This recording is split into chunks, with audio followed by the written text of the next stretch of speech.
And there's a high profile case right now happening. Yeah. I'm curious what your opinion is on the Lindsay Clancy case.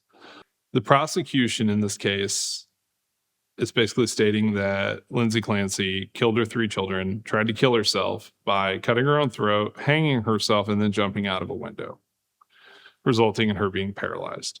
There is numerous pieces of evidence that are creating reasonable doubt, right? So at the exact time these murders would have been occurring, her body core temp was 82 because she was laying in the snow when they found her. And this is all recorded via her smartwatch or whatever, or ring. I forget which one she had on, but her heart rate was 57.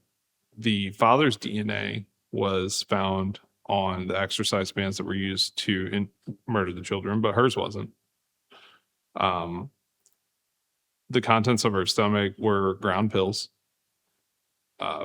Lindsay Clancy was a registered nurse. She would have known how to kill herself if she wanted to kill herself. And none of those options are normal options for someone to use against themselves. I don't know anyone who would grind up the pills. I don't know anyone who would do a header out of a window. Cutting my own throat, that's probably not an option for me.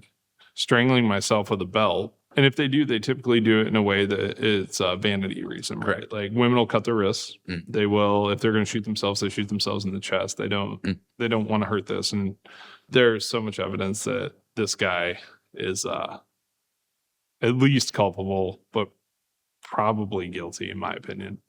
The cell phone signatures don't match up from the location data from where he said he was, and he's sending emails from her computer when she's already laying in the snow, and she's sending emails in the middle of the murders because the timeline's pretty tight with the way it's portrayed because of when he left and came back. So there's a finite timeline of when this happened.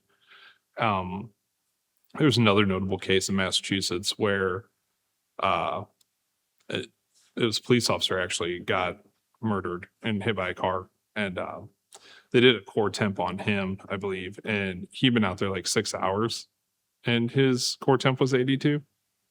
So it's kind of a interesting there's math out there that says at what temperature how low your core temp goes over a certain period of time. Like it's can be calculated, and it would take hours, not minutes.